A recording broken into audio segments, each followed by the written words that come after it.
ಅಲ್ಲ, ತೀರ್ಥಹಳ್ಳಿ ಹೆಸರು ಕರ್ನಾಟಕದ ಎಷ್ಟೋ ಮಂದಿಗೆ ಇನ್ನೂ ಗೊತ್ತಿಲ್ವಂತೆ.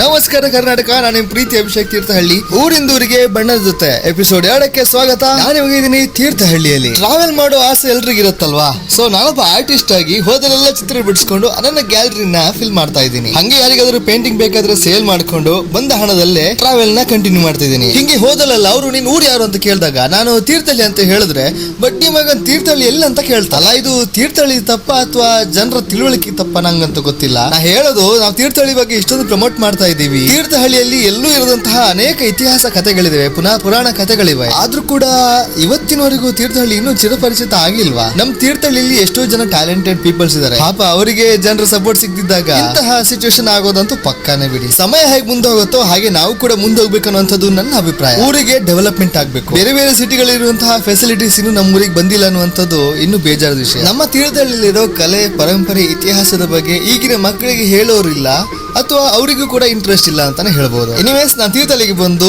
ತೀರ್ಥಹಳ್ಳಿಯ ಮೇಲಿನ ಕುರುವಳಿ, ಕುತ್ತಿಗೆ ಮಠದ ಹತ್ರ, ಹಾಗೇನೆ ಸೀದಾ ಬಿಳುಗುರಿ ಶಂಕರ ದೇವಸ್ಥಾನಕ್ಕೆ ಹೋದೆ, ಅಂಬು ತೀರ್ಥಕ್ಕೆ ಹೋದೆ, ತುಂಗಾ ನದಿ ತೀರ ಹೀಗೆ ಪೇಂಟಿಂಗ್ ಮಾಡ್ತಾ ನನ್ನ ಭಾವನೆಯನ್ನ, ನನ್ನ ತೀರ್ಥಹಳ್ಳಿಯ ಕಥೆಯನ್ನ ಲೋಕಕ್ಕೆ ತಿಳಿಸ್ತಾ ಇದ್ದೀನಿ. ಹಾಗೇನೆ ಪೂರ್ತಿ ವಿಡಿಯೋನ ನಾನು ಯೂಟ್ಯೂಬ್ ಚಾನಲ್ ಅಭಿಷೇಕ್ ತೀರ್ಥಹಳ್ಳಿ ಕೂಡ ಹಂಚ್ಕೊಳ್ತಾ ಇದ್ದೀನಿ. ಸೊ ನೀವು ತೀರ್ಥಹಳ್ಳಿ ಆಗಿದ್ರೆ ದಯಮಾಡಿ ಈ ವಿಡಿಯೋನ ನಿಮ್ಮ ಫ್ರೆಂಡ್ಸ್ ಗಳಿಗೆ ಶೇರ್ ಮಾಡಿ. ತೀರ್ಥಹಳ್ಳಿ ಪರಿಚಯ ಅದೆಷ್ಟು ಜನರಿಗೆ ಗೊತ್ತಿಲ್ಲ ಅಂತ ಹೇಳಿದ್ನಲ್ಲ, ನೋಡುವ ಈಗ ತೀರ್ಥಹಳ್ಳಿ ಬಗ್ಗೆ ನಿಮ್ಗೇನ್ ಗೊತ್ತಿದೆ, ಹಾಗೂ ತೀರ್ಥಹಳ್ಳಿ ಎಲ್ಲಿದೆ ಅಥವಾ ತೀರ್ಥಹಳ್ಳಿ ವಿಶೇಷತೆ ಏನು ಅಂತ ನೀವು ಸ್ವಲ್ಪ ಹಂಚ್ಕೊಳ್ಳಿ.